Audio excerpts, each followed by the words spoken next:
Welcome to the Pitt Rivers Museum. My name is Andrew McClellan, and tonight's live conversation will be delivered by Shalini Ganendra, and is titled Views of Ceylon, Veins of Interest, and is part of our Radical Hope online programme. Just something on Radical Hope. Radical Hope events aim to explore contemporary changes in museums and to reimagine museum practice. They focus on how Western museums have relied on colonial ideas that have hidden or erased the many stories and ways of knowing in favour of promoting one viewpoint.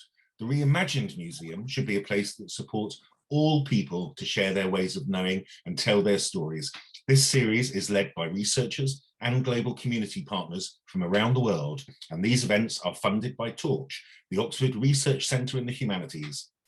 Now, just before I pass over, a little bit about Shalini. Shalini Ganendra is an Associate Academic of the History of Art Department and Research Associate at St Catherine's College. Her research focus is early colonial photography of Ceylon.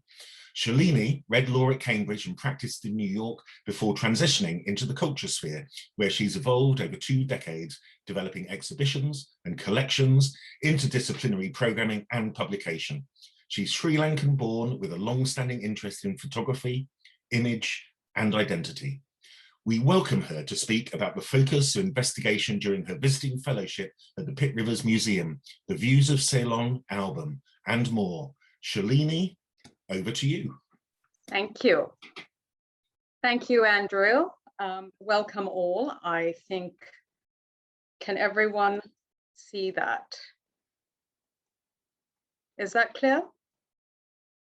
That is clear, yes. Right, okay. Well, welcome all. Again, thank you, Andrew, and the Pitt Rivers Museum for this wonderful invitation. This morning, or this afternoon, I should say, I'd like to take you through what has been really a very exciting and rewarding discovery in terms of a collection in the context of advancing the veins of influence theory that I have been working on. I've had the opportunity to look at a previously uninvestigated collection, fortunately for me, serendipitously, of images of Ceylon.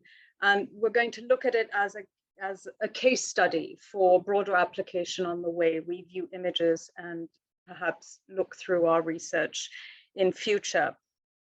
I'd like to start by, first of all, inviting you, before we start looking at these images, to keep in mind, to consider, what do you see when you see the screen in front of you? Where could these places be? What does the collection, the content and the order say about the collector and about collecting? How do these images, how may they have been viewed in the late 1800s at the advent of photography? What would have been the first impression that these images gave about the place to which they refer?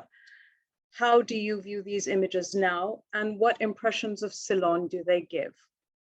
What is your current impression of Sri Lanka? What comes to mind when you hear the name? And just by way of background, Sri Lanka gained independence in 1948. Prior to independence, the country's name was Ceylon. At the end of our discussion, consider how have your views of Ceylon and of Sri Lanka been influenced? Let's have a look at what's in the Pitt Rivers Museum in terms of colonial photography predating 1910. So as to give some background into the existing collecting dynamic and the developing collecting dynamic through the addition of the collection that we will focus on later. This is what is in the public domain currently. We see very traditionally ethnographic type images. This particular one is of a man from Batticaloa, a Tamil gentleman. I'm going to work through, by the way, the images quite quickly, so it's going to be difficult for you to read them. This talk will be available through the Pitt Rivers Museum after we finish, so do take your time to read through the titles and the information provided on each slide. We see here 2 women, younger, elder, again in the traditional ethnographic style. a composite, a lovely sort of scrapbook arrangement of various images, loosely labeled, very little information on provenance trail or identification in most cases. So we see groups of people in some studio shots, mostly in a natural environment. Mat weavers, unidentified. I can confirm these are images of Vedas, who are the indigenous group in Ceylon. There was a lot of interest in the study of Vedas. The Rhodia caste of women, again, a lot of interest, and may become obvious as to why. That was their traditional garb. There are the low caste individuals in the Ceylon caste system. We have the Candian dancers, also termed the devil dancers, a portrait of a gentleman, a group of individuals casually posing for the camera, a lovely thatch roofed house in the background, a group of women looking less happy, and lovely thick grove of bamboo with a group of individuals. And then more studio images, beautifully rendered portraiture images. We see the details of the jewelry and the costume. A fisherman, this is a postcard. Another image in the context of an urban scene. And this is an interesting image because it's really the only one that, first of all, shows a connection with empire, and also shows a high-class group of individuals from Ceylon. Here we have Lady Montague Burrows. The photograph is circa 1906. Her husband, Sir Stephen Montague Burrows, was a traveler. He wrote about the excavations in Anuradhapura, which is part of the cultural triangle, Anuradhapura, Puran, Narua, and Sigiriya, which were all of great interest archaeologically during empire, written about extensively, and we will see later also photographed and documented by a photographer that the new collection will introduce us to. Now consider the variances in this collection that follows. How do we engage with these images and the content as narrated? What do they add to the visual narrative of Ceylon that the Pitt Rivers Museum offers? And what can this collection offer beyond the visual impact and its immediate content? The collection that we are about to review was all contained in this beautiful Views of Ceylon album. It's a large leather-bound, actually very well preserved, with gilt border and gilt lettering, with a small note, an inscription on the interior, Views of Ceylon, presented by LAS Jermyn. Now, the provenance trail of this collection is unclear before 2010. It came into the PRM collection in 2010 from the School of Geography Library. But prior to that, we do not know how it came to be from LAS Jermyn into the Oxford University enclave. We can speculate that perhaps LAS Jermyn, who is an alumni of Keble College, might have gifted the album to the college, and thereafter the college, which had close associations with the School of Geography, passed it on to that school, and then from the school to PRM. However, it is fortuitous and fortunate that this collection has found refuge in the Pitt Rivers Museum and not some charity shop or an auction, as many a collection has done. So the landing itself ascribes significant value to its influence, continuing and past. Just very briefly, the contents of the album. There are 44 large photographic prints. There's one vignette of a botanical image signed C. Simmons. There are 2 photographs of coffee plantation scenery, 4 photographs of illustrations affixed on one face page. There is a loose list of photographs that documents some of the photographs in the collections.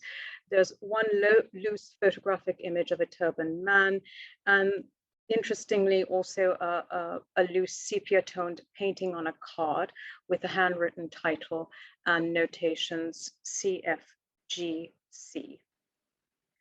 It should be noted also that the presentation of all these materials is very varied. The first 37 images are very well placed, with empty pages to the left and image on the right. And then the arrangement becomes a little more scattered. There's also these loose materials that are inserted into the album, and the album is only about a third full, with many lovely blank pages which seemed like they anticipated filling, but they were never filled. So the inscription, Views of Ceylon, presented by LAS Jermyn. It is really the first clue from which we work backwards to identifying the provenance trail and the history and the story of this collection, real, putative, and most likely. LAS Jermyn, Lancelot Ambrose Scudmore Jermyn, was born in Lucknow, India. His father was a parish priest. He studied at Keble College. And though there is no evidence of travel to Ceylon, let alone stay in Ceylon, he actually spent time in Malaya as a teacher.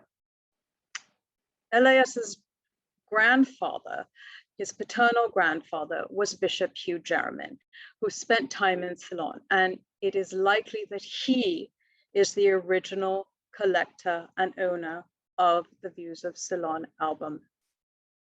Hugh Willoughby Jermyn was an Anglican bishop from Swatham in Cambridgeshire. He was educated at Westminster and Trinity Hall, Cambridge, which actually happens to be my college quite by chance. The college does not have any archival materials of Bishop Jermyn other than noting that he did attend the hall. He's clearly, he was an illustrious churchman. He was the Bishop of Colombo from 1871 to 1875 and had to resign early after suffering from serious illness. He then took up a post as the very important primus of the Scottish Episcopal Church, a position he held until 1901, 2 years before he passed. He is a celebrated bishop, and his tenure in Sri Lanka or Ceylon is documented in the history of the Diocese of Colombo, the centenary edition. He is noted for his very hard-working, fastidious, generous tenure as bishop. He traveled throughout the country, visiting all congregations, saying Mass, investing his own funds for programming, extending the mission of the Church of England through a very personal touch. And clearly from the writings in this publication, it becomes evident that he was a highly respected man, and all regretted his early resignation due to ill health.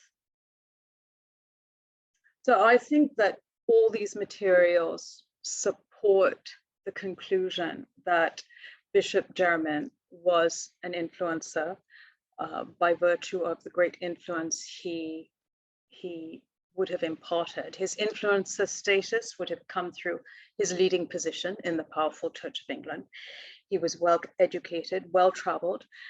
He would have been a voice heard and respected with extended influence on congregation, church, socially, and possibly government. Essentially, his views would have had gravitas, and we can transfer that gravitas to the realm in which, or to the realm that this collection occupies. So let us consider how this collection might have been used and viewed given the host that it is so-called born from, I would say, or embraced by. Views of Ceylon. Let's look at the folio contents finally. And again, as I say, I'll just flick through. Please feel free to revisit this presentation at your leisure.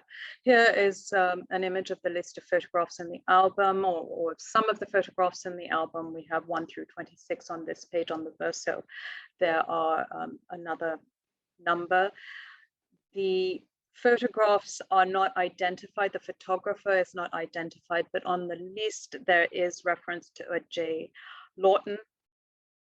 And just we can connect now some images in this album with images elsewhere. In particular, there is an album in the Princeton University collection, also called Views of Ceylon, with a very similar construct in terms of the aesthetic of the album. And in that album, there are duplicate photographs, some duplicate photographs of the photographs found in the Jermyn Folio. Who was Joseph Lawton? A very famous photographer. His work, at least, is very, very famous. He was commissioned by the government to do an archaeological survey. So what he is most renowned for is photographs of the ruins of Ceylon in that cultural triangle, Anuradhapura, Polonnaruwa, and Sigiriya. Interestingly, for being so famous, there's very little biographical information on him, though we do know that he operated in Ceylon between 1866 and 1872. So really, his photographs have become his legacy. We do not know when he was born. We do not know when he died. We have passing reference to his death made by the chair of the Royal Asiatic Society in Ceylon in minutes of the meeting sometime in 1874. So we know that Lawton would have passed before then. Now let's look at the contents of the collection. I have separated it just for convenience in terms of clusters, and the clusters vary, as you will see, based on the actual material content as well as the aesthetics, and perhaps also distinguished by time as well as location and geography. Here we have the first cluster. These are all images by Lawton.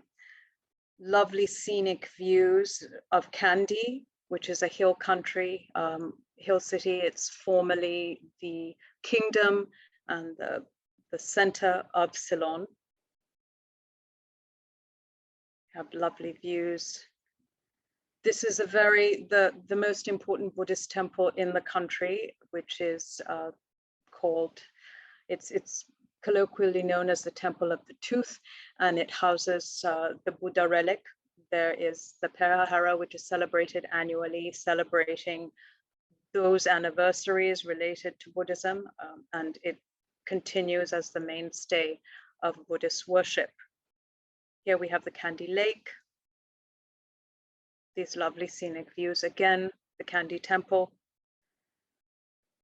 We have a lovely little bungalow occupied, it's Fairyland Bungalow, occupied by a British expat. Foliage, river, different views. This is Norelia, which is a tea and coffee. It's another beautiful hill station, cool climate. The Mahavali Ganga, which runs through the country, now currently used for hydro. It's a very powerful symbol of growth. And here we have, interestingly, the 2,000-acre Rothschild's estate, which was started around 1840, not by the Rothschild family, but by cousins of the Rothschilds, the de Worms. And we can speculate that the Rothschild's name was used with permission for better branding, or maybe the Rothschilds might have invested in the venture, but the real leaders of this estate were the de Worm brothers. And it started off as a coffee plantation and then transitioned to tea after 1869, at which time the coffee industry suffered greatly in Ceylon and was essentially eradicated by a coffee plague. We have roads cut through rock. Another bungalow. This is a Ramboda rest house, which is where Bishop Jermyn may well have stayed during his sojourn. These are government rest houses which were dotted throughout the country and remain dotted throughout the country, where one can stay en route. And here we have the roads that have been cut out. Now, realize also that part of the empire narrative, of course, was the development of infrastructure. So we have colonial engineers coming in to create roads and bridges, to build construction, to facilitate the flow of economy and movement through the country. Have another lovely scenic view.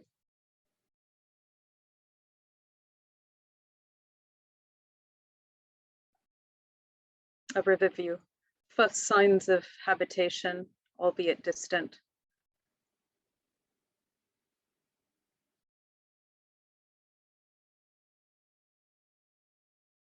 Here we have another road going across the falls. And this is really a devastated coffee plantation.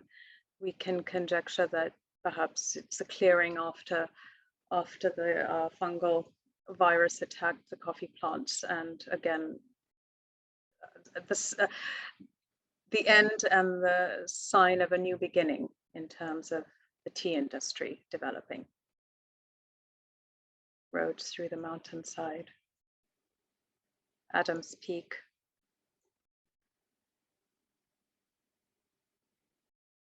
And this wonderful singular tall talipot palm, which has fascinated illustrators as well as photographers during this period of empire.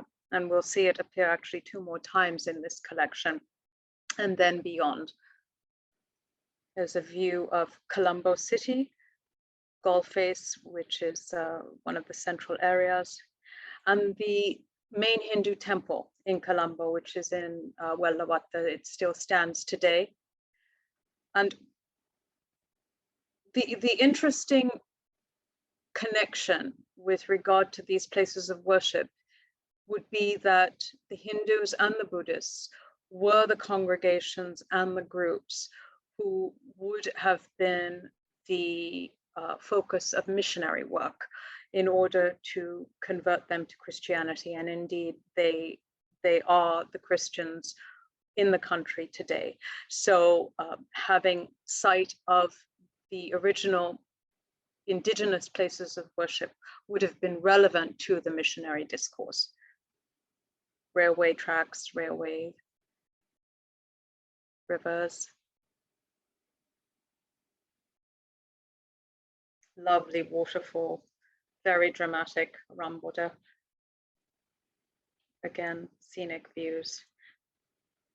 Very picturesque, very Eden-esque, a bridge over water. And this is the Christ Church Cathedral, which would have been Bishop Jermyn's mainstay, the main cathedral in the country, located in Colombo. And now we see 11 photographs, not in the least, but also attributed to Joseph Lawton. There's overlap with images in the Princeton Lawton album. I should add, the Princeton Lawton album, the images actually have the Lawton stamp on them. So hence the confirmation of creator. Lovely big road. Again, the Kandy Temple of the Tooth. Railway tracks, reminiscent of the last photograph, referring back to the last photograph with the train. Here we have the Talipot palm again. Wonderful picturesque scenic view, river, waterways, cleared coffee plantation, again, the Kandian temple, a fern, and again, the Talipot palm. And then there's a change in terms of the presentation. It becomes very much more casual. The following materials are pasted on facing pages. They're not as good quality. Certainly the photographs, the size is smaller, the quality of the paper less refined. And then there's also the introduction of these illustrations. So the photographs are of illustrations. Here we see 4 photographs, which turns out to be of illustrations, and from where we will find out shortly. Why they've been chosen, we don't know yet.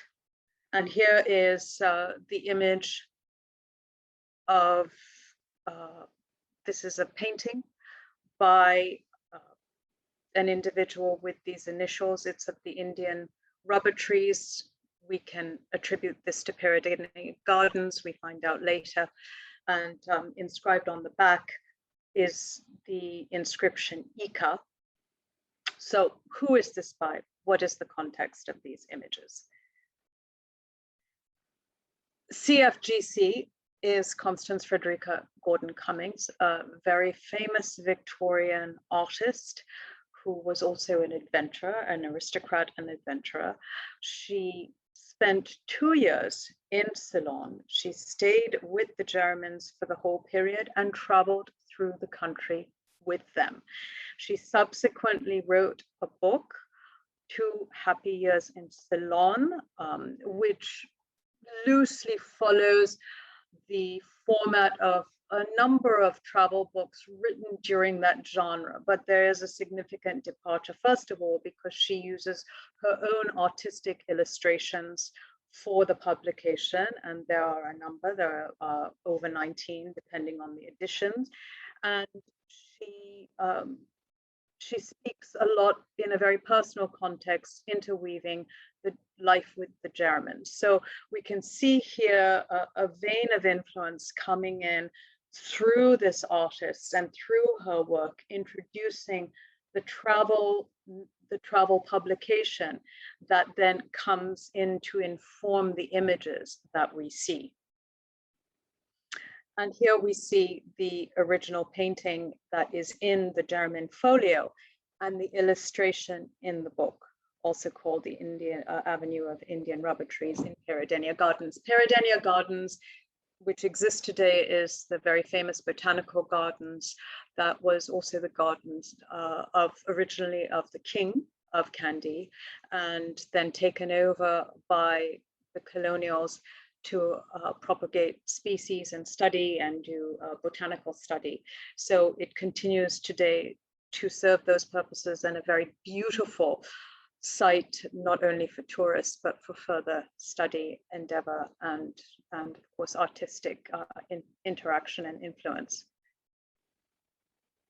So the interesting focus or the meaning of the Ficus elastica, the Indian rubber tree, for Ceylon is that the species is from the tree of life. It is also where the Buddha is supposed to have reached enlightenment. It is attractive, it's exotic, it's also economic as a source of rubber or a potential source of rubber. So the species was in fact the subject, most likely for its incredible beauty and exoticism, of many photographs during this period. So why these photographs? Why were these illustrations selected from the 19 possible illustrations that are in Ika's publication? Perhaps the Jermyns owned these images, perhaps their favorites because of their aesthetic affiliation or appeal. Perhaps they bring to mind certain memories of travel, or all of the above. We do not know, but certainly we have confirmed that these are from Ika's publication.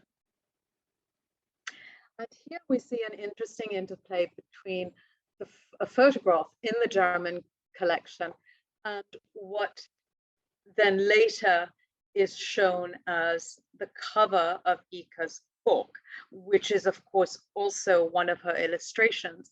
But the similarity between the photograph and the cover of the book, her drawing, here we have a dynamic developing between the illustration and the photograph, which makes us ask and wonder, how much did the photographs in this collection influence Ika's own illustrations? Did she participate in the selection of the photographs? Did she go with the Germans to specifically custom order these photographs to give her opinion, or did she happen to view them in the Germans' home and then be influenced by them? But certainly there is a very strong hint of the relationship between the photographic image and the publication. Now, before we move on to the final cluster of photographs, just keep in mind that what we've seen so far in terms of the Lawton images, certainly, we see the picturesque, we see these Edenist landscapes with perspectives of mountains and rivers and waterfalls and dales. We see the main temples, the Buddhist and the Hindu, and what would have been Jermyn's own cathedral. We see the economics of tea and of coffee plantations. We see the marvels of British infrastructural endeavor through the railways, through the bridges and the roads. And we see the exotic botanics, which were a source of wonder and study, showing also, of course, the majestic talipot. So we have to wonder, were these images strategically collected? Were they purely aesthetic? Were they both, conscious or unconsciously? But certainly these images can be loosely grouped in this way, insofar as the images that they, impressions that they offer. Then we have the last cluster, which definitely is arranged in much more of a scrapbook dynamic, very casual, mixed photographs and postcards with the possible introduction of a new geography and a new generation. No explanations are given. Here we have two images of one of a coffee clearing, unknown photographer, and a waterfall. Again, the photograph just is not nearly as beautiful as the ones that we have seen by Lawton that precede these. Here we have the botanical vignette signed C. Symonds, 1873, which would have been the time that the Germans were in Ceylon. Was C. Symonds a guest of the Germans or a visitor, an admirer, a congregation, a parishioner? We don't know, all of the above. And then finally, we have a postcard or a photograph, which was loosely positioned. And initially, when I encountered the image, I really was quite excited, because the collection is effectively peopleless. It's an uninhabited collection. And I thought that maybe this would have been a personal photograph that would somehow lead to a connection with Ceylon and the Germans' personal connection with Ceylon. It's interesting that the photograph is of a Muslim man, because the Muslims were not the focus of any missionary work, because conversion was not allowed, and so by their own religion, and so it seemed quite a paradoxical, that an anomaly. This image was an anomaly. So quite disappointingly, the image turns out to be a postcard, and it is also found in the Rijksmuseum collection in the Netherlands. So there is a strong chance or support for the belief that this postcard would have been introduced through Elias Jermyn, who was based in Malaya. And here we see a clear generational introduction, an addition to the collection of a photograph, of a postcard, that most likely, I'd like to think, was important to him. And so he included it in this collection. Now, consider how might this collection have been shared at that time by Hugh Jermyn. So again, we've loosely categorized the images, but the picturesque sensibilities show maybe a personal preference and the Edenesque beauty of Ceylon, possibly to entice missionaries to take up posts in Ceylon, to inform individuals of the places of worship, the Buddhist and Hindu traditions being the main religions for conversion to Christianity. Certainly referencing economies of empire, showing the tea and coffee interests. We have infrastructure development to ease travel, so the roads, bridges, railways, and nice houses. There's certainly a very personal ethos to this collection. It's a collection of collective and generational memories with additions from other family, children, grandchildren, and kept in the family until there were no more. L.A.S. Jermyn's only son and only child predeceased him. He was a casualty of war. So this collection really becomes a testament to personal memories of travels and encounters, giving a visual impression of Ceylon, which is exotic and civilized, but also barely habitable or habited. The defining points for this collection, as I would see, is the direct connection to Ceylon through the main collector, which really brings a personal narrative and engagement. It gives depth and placement and context. This is a personal collection as opposed to being a collected collection or a commercial collection, a secondary market collection, which have their own value, but a different value. This here we see a personal dynamic and a personal view.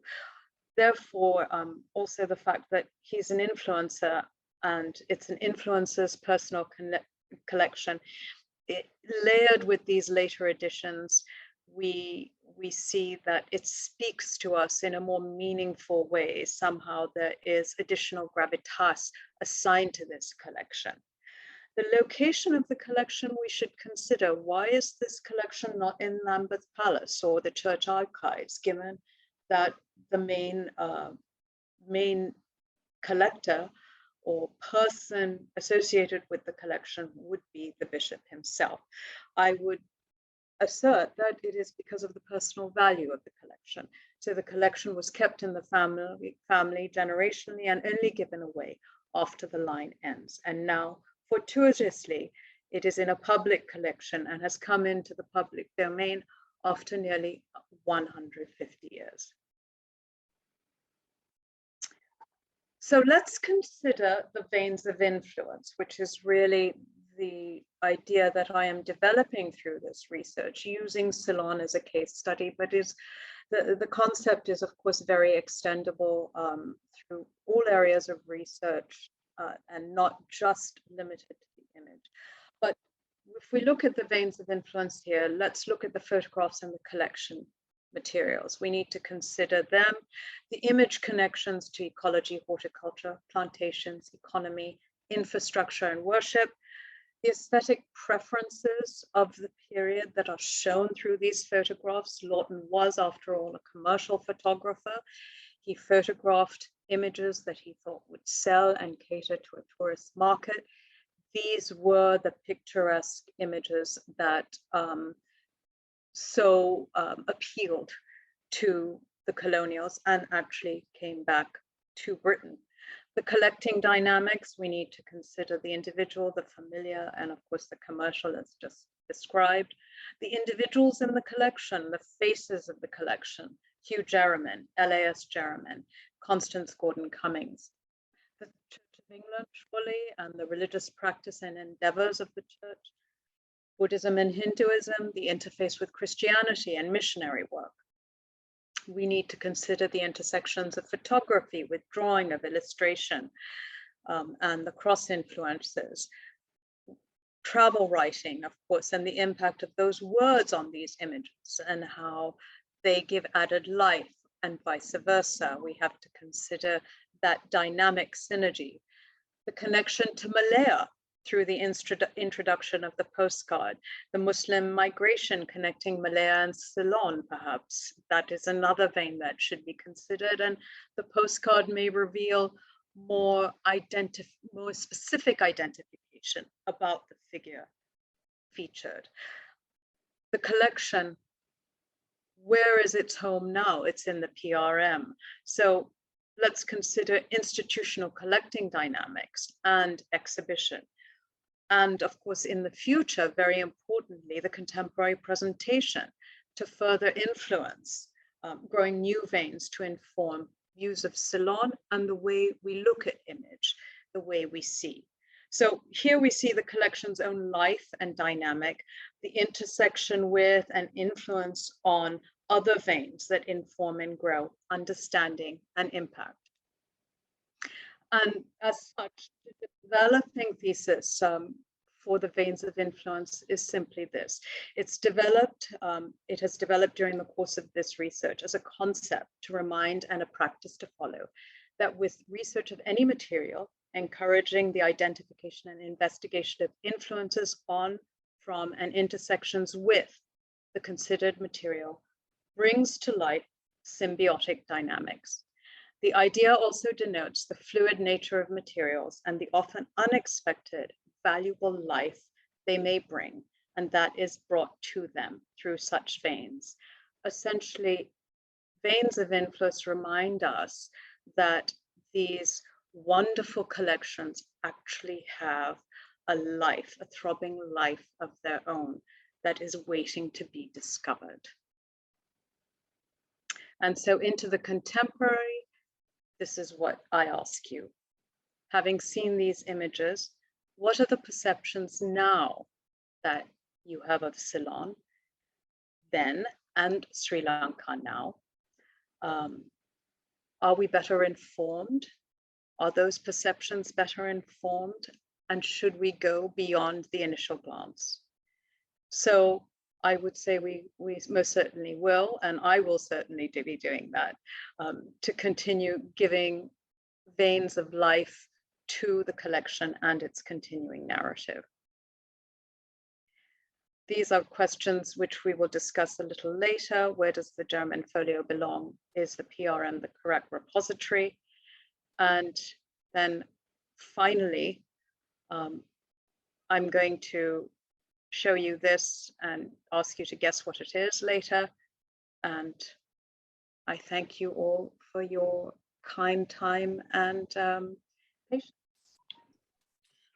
Thank you so much, Shalini. That was absolutely fascinating and brought all sorts of questions to my mind. And there is a question in the Q&A. I have been fortunate enough to visit Sri Lanka on 2 occasions, most recently 1997, so some time ago. And thinking about that and also looking at these historic photos got me thinking, how far do photos like these in Western museums, how far do they come to define a perceived truth about Ceylon? Is it Ceylon through the colonial lens? It must be. Is this an idealized country rather than a reality? And if so, how can we know the reality? Well, I think that this whole exercise, Andrew, this whole exercise is exactly pointing to that question. And what it is doing through the investigation of veins of influence is actually making that image more informed. And though on first impression, it's to understand that on first impression, it is not a complete image of a situation or a country or a people or a period. And so that there are questions that need to be asked and investigated to actually embolden that vision of a country before we conclude on what, or conclusively comment on what a certain period was or defined by. Thanks. And I guess a further part of that, really thinking about that colonial lens and how I mean, you know, we can never see a truly objective view of the past. We can only see it subjectively interpreted from our position. But this folio lives at the moment in the Pitt Rivers Museum, and you questioned whether it should be in Lambeth or, you know, where should the Jermyn Folio belong? Should it be at the Pitt Rivers Museum? Has it ever returned to Sri Lanka? Should it return to Sri Lanka? I think it really should stay at the Pitt Rivers Museum. It is a celebrated folio. The Pitt Rivers Museum has all the technology to keep it safely, but very importantly, there's a growing conversation to be had between the Pitt Rivers existing collection of Ceylon, both photographs as well as objects, because there are a number of select objects, not a lot, but a number. And there is a dynamic that should be developed, a conversation, part of which we have been introduced to through this presentation today, but also part of a larger conversation that the Pitt Rivers Museum should be engaging with external institutions like the V&A, like the Smithsonian. And this is really an opportunity to bridge and to loan out this collection to develop these conversations, not only for Ceylon. Note that this presentation is using Ceylon as a case study for a broader inquiry on veins of influence that it's not a time-limited concept. It's not just a colonial concept, but it's very important, certainly, to be applied to times where we do not have personal contact with that period. Thanks. So, kind of following on from that, I suppose, is this. As far as I know, this collection has never been exhibited at the Pitt Rivers Museum. It's not available online, although elements of it are available online because you put them online, and I posted a link to that if anyone would like to go and have a look at it on the Oxford and Empire web presence on the University of Oxford website. But how could this work? I mean, you mentioned the V&A. How could this work be exhibited? Where would you exhibit it?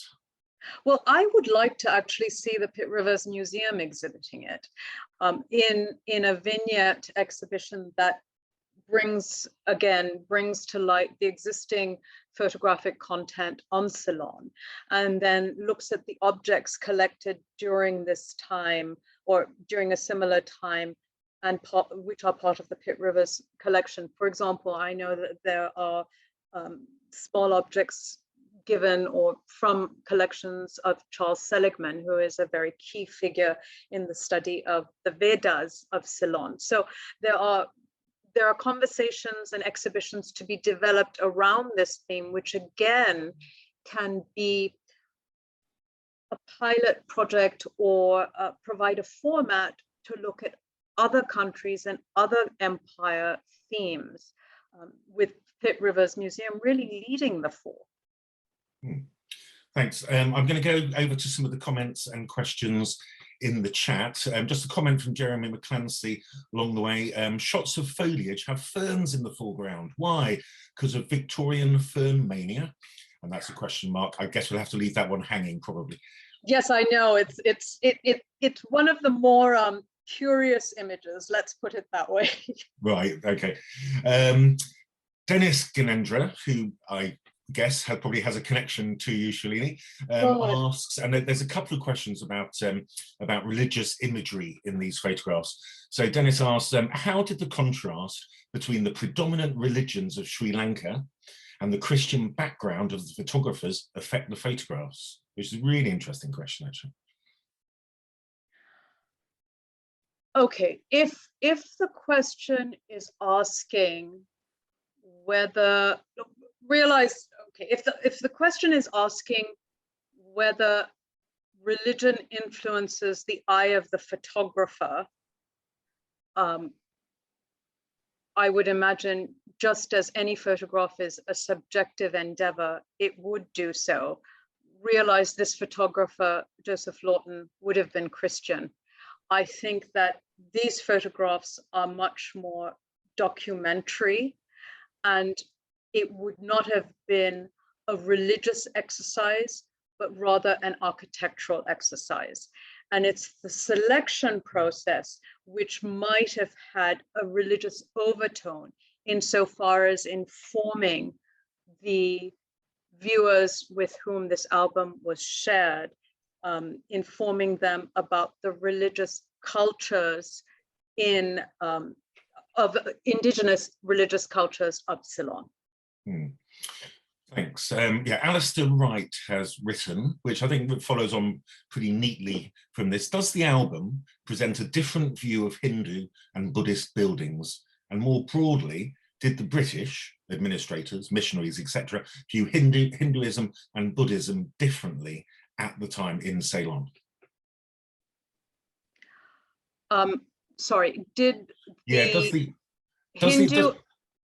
does the album present a different view of Hindu and Buddhist buildings? Is there a parity, I guess, between Hinduism and Buddhism, and was there parity within the kind of colonial mindset, I suppose? Well, the album actually, if we count up the number of, there's one image of the Hindu temple, there are no images of mosques, and there are about 5 or 6 images of the Galadari temple, the temple of the tooth, which is the Buddhist temple.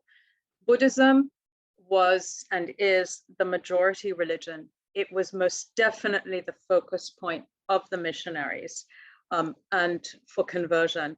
And accordingly, we can see that it's heavily weighted in favor, certainly it would support in favor of the visual, since there are 6 images of the Buddhist temple.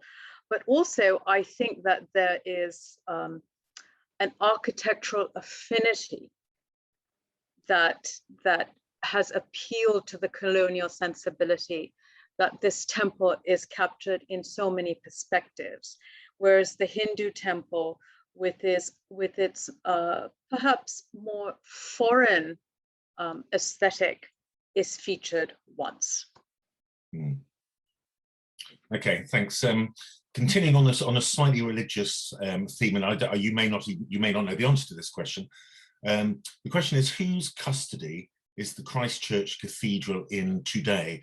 Was it a church of South India in those days, like the St. Thomas Cathedral of Bombay was of the Church of North India? So yeah, what's I don't think so. No, I would need to verify that, but I believe it had no association with India. It exists today as an Anglican church. It is the main Anglican church in Sri Lanka and remains as the cathedral. And another question, which kind of brings us back to some of the questions I was asking at the beginning about the kind of about context and empire and those kind of things. Do the pictures lack depth without context of the culture and situation of Ceylon at that time? It depends on what purpose they are being used for. So I think with any visual inquiry, even when we look at images today, we need to consider what is our responsibility as a viewer in terms of the depth that we need to be responsible for when viewing an image. And so if those images, what those images should be taken as at first glance is purely a first impression, and by no means a comprehensive view of what Ceylon was at the time.